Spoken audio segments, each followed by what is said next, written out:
on the technology. Yes, let's continue.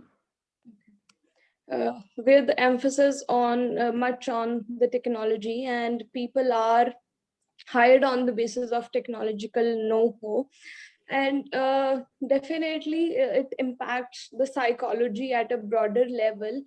So I would like to state from the Eric Fromm points of view, where he like where he emphasized on the Karl Marx theory, and he said that people are working as a hordes and they are not getting that individuality, and they are lacking the consciousness, and that's why all mental health issues are arising day by day, because they are not getting that attention and that consciousness of where they are dealing. So it definitely impacts the disorientation and mental stress among laborers, because the conditions in which they are putting are really not good, and that also impacts their psychology as a whole. So the structure of society is important as a whole, because it impacts the psychology of the whole structure. So the structure is important in this stance. So my emphasis should be on that, as we are living in India, and we have in our constitution the socialistic perspectives. So like not doing all the activities in the capitalistic way, we should start focusing on the individual levels and giving the priority to them, so that they can come out of all the distress and feel that they are important in some respect. Okay, Karan. So to start with, if your extempore is done, so let's Sorry? start with the interview with one question, which will be again a descriptive type. So you have to tell me about the history of psychological based psychological theory evolution. Theory So how the evolution. study of psychology started and when was the major milestones that we achieved and who were the people. Like you can tell me in chronological order, not by telling the year name as such. You can just tell me from the first and later or at the same time all the time. Okay. So when we trace the history of psychology, we go back to philosophical theories of Hippocrates, Plato, Aristotle, and many others. In that scenario, they were majorly talking about how reason and emotion are interrelated, and how the sensational parts and the rational thoughts at that time, there was philosophical thoughts over the rational and emotional aspects. And after that, when psychology come to place, it's in 1879, where Wilhelm Wundt started a laboratory in Leipzig, Germany. So the school of thought given by Wilhelm Titchener, and it was named by his student, that is Titchener, structuralism. So it basically talks about the consciousness and the structures of consciousness, that we can break down into the structures like emotions, feelings, and thoughts. And the second thought in reaction to structuralism is of William James of functionalism.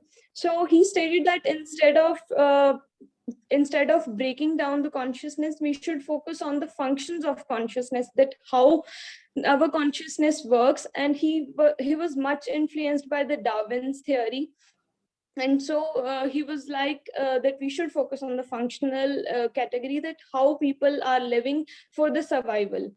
So the next part was the reaction to the functionalist approach and the structuralist approach was behaviorism, when it came in 1912 through a paper of John Watson, and he was also influenced by the workings of Pavlov.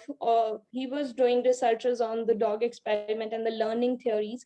So he said that we should not focus on the consciousness or introspection methodology.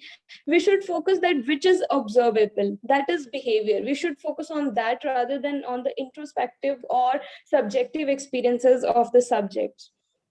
So he was like, we should study the behavioral aspects. And then there comes a school of thought in 1900s, that is Sigmund Freud's school of psychoanalysis and the related theories of psychodynamic that are influenced by Sigmund Freud's theories further. So what Sigmund Freud stated, that he talked about the unconscious levels and how these motivations influence our behavior. So he was the one who started theories of personality on the former ground.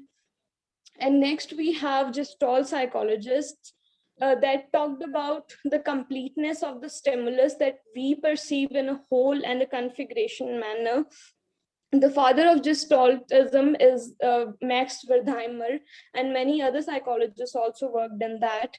And next we have cognitive psychology that came in 1960s, and they stated that we should start focusing on the cognition parts, that is decision making, or on the reasoning parts and how we think and the cognitions of the person. And in 1950s, there's a school of humanistic perspective that talks about the free will and responsibility of the individual, that person is motivated towards self-actualization. These psychologists include these includes Abraham Maslow and Carl Rogers. And then we have evolutionary perspective that talks about the biological patterns that are inherent in the individual and how it pass on to the generations and generations and how we react according to that. So these are the major theories and approaches.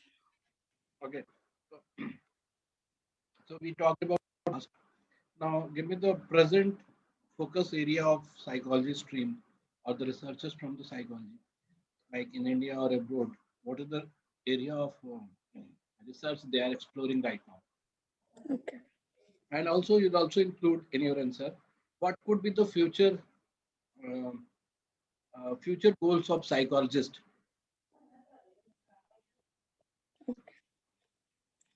So basically, APA, that is American Psychiatric Association, which is dealing with many issues like distance learning and how the racial discrimination is going on, and the discrimination and prejudices on the levels of gender or caste or religion.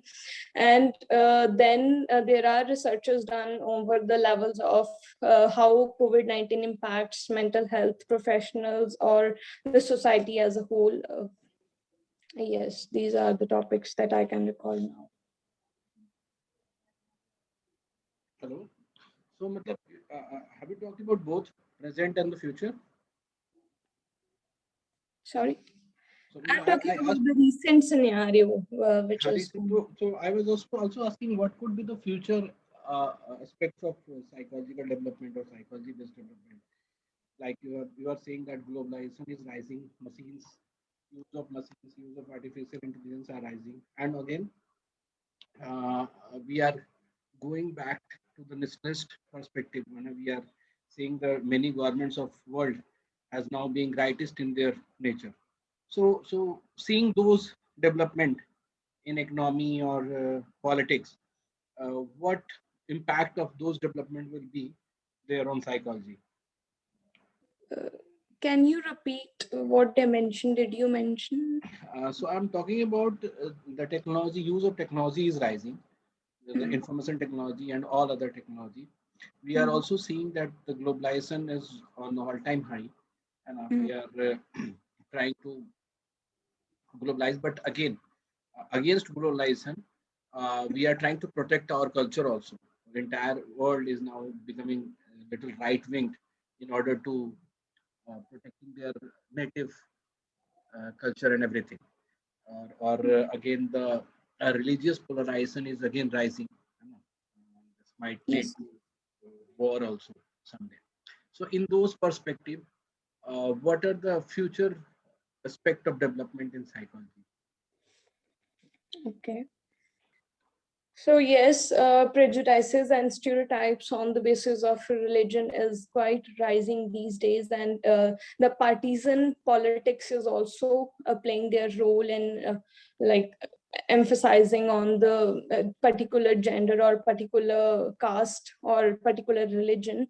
So there's a politics all over the country on the basis of religion also. So where the place of psychology comes into the role as of depolarization, depolarizing the communities, and we should start focusing on more of the levels that we should start telling people or awareness on the grounds that a religion should be based on the intrinsic motivation rather than on the intrinsic levels or on the political basis. So religion should not be played with that levels and that dirty politics. And we should also aware people about the malpractices that is done on the name of a religion. And uh, when psychology comes into play, then we should reduce those prejudices. And because there is a reason for that, that people are generally doing the scapegoating, that they are not getting enough resources and they are just blaming other group that they are taking our opportunities or that stuff. So instead of that, we should start questioning the governmental institutions for those resources instead of fighting over the religious norms and over the fighting over the norms of resources. Sorry. Okay. So Karan, you have graduated from which college? I'm graduated from Postgraduate Government College for Girls, Chandigarh. Okay. So can you tell me about the curriculum, or can you be, can you present some critic or qualitative analysis of your curriculum and the study that you have done in your college, or like the curriculum or the college administration or the educational policy that college had? So I'm asking about the college performance, not your performance. Are you asking about my experience during the college? Not only your experience, you will have to assess the college pedagogy and their curriculum and their way of teaching and dealing and administration. You have to talk about that. Okay. Okay. Um,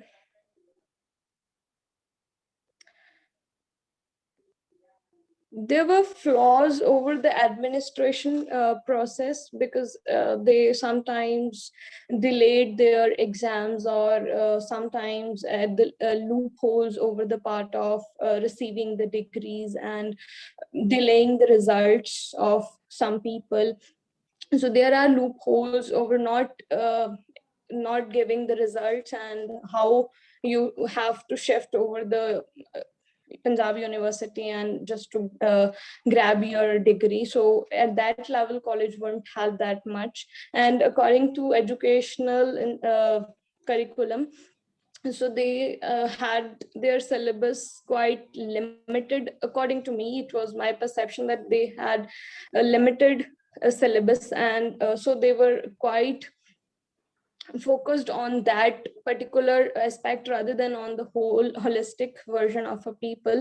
But they had apart from curriculum, they had good on the levels of societies, because our college had a number of societies over which one can join, and it also provides festivals related to psychology or literature festivals. They conduct every year literature festival and psychology festival. So with that, they provide many opportunities that one can explore. And they also provide us NSS and NCC cadets, and the experiences related to that.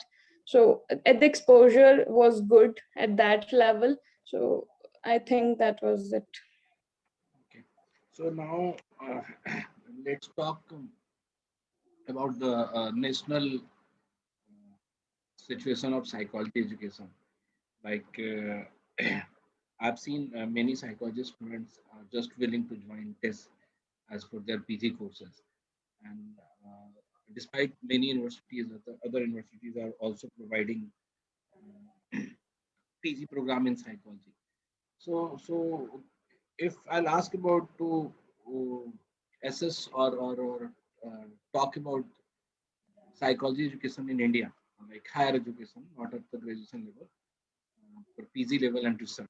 So what will you tell? What is your take on that? On, can you repeat the last line?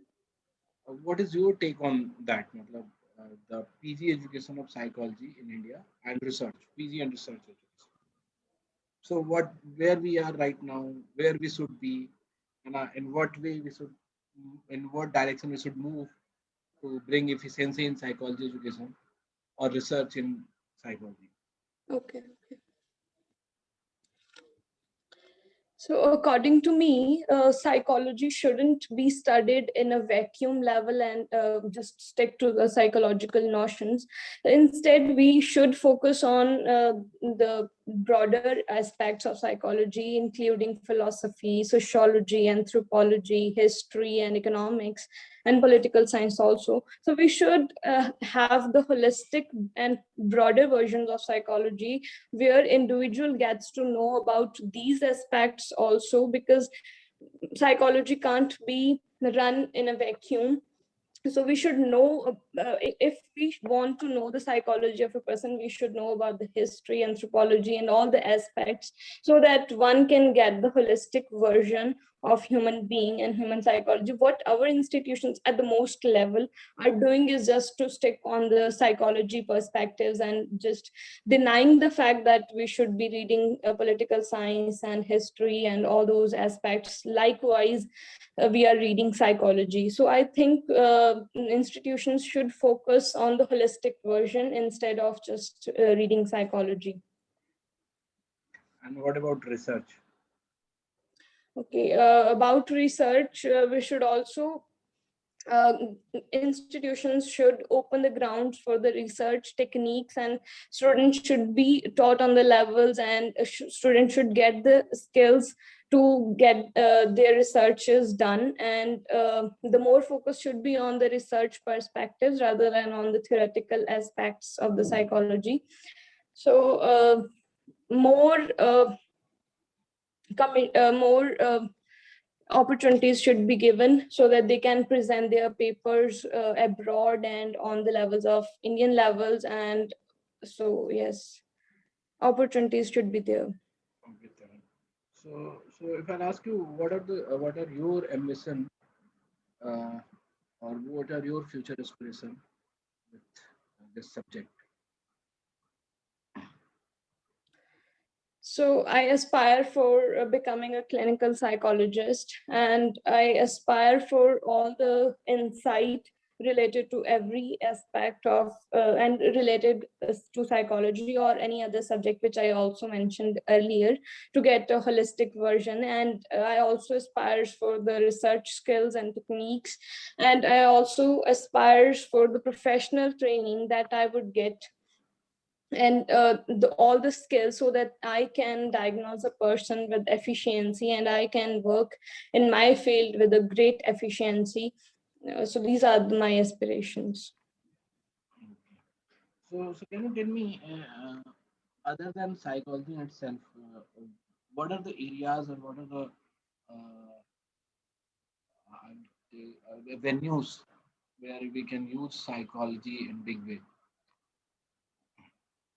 other than clinical counseling or directly psychology related streams?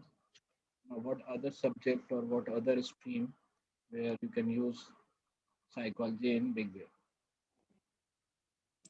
Psychology can be a very uh, like psychology can contribute in that Subject. subject stream activities. Definitely, psychology impacts the other subjects also, and the understanding with which we learn the other subjects. So, from my experience, I read literature and psychology vis-a-vis. So, I find that both are complementary, and one can get the deeper knowledge with the other. So, when we read literature, we came to know about the psychology and about where the writer is going and what are the motivations of the writer to write in that manner, and other subjects also. So psychology influences other subjects also, as in and as the at the level of society also. So psychology has a collaboration over the health ministry, or over the educational aspects, school aspects, or when we talking about the organizational structures, or when we talk about the criminology and law enforcement. So there are broad ranges of psychology that can be utilized. Okay, Taran. Thank you. So, matlab, as per feedback, I what I did, I tried to ask questions where you have to speak more and more, है ना? Because last time और पहले भी जब हम interview लेते थे तो somehow we were not very comfortable in speaking. तो इसलिए मैंने जानबूझ के आज का इंटरव्यू वैसा रखा. तो sometimes the question were vague also while explaining or while telling that, but still you managed well, है ना? बहुत ही अच्छा था तुम्हारा ये पूरा इंटरव्यू. ठीक है. So कैसे इम्प्रूव किया तुमने इस बार? पढ़ा मैंने.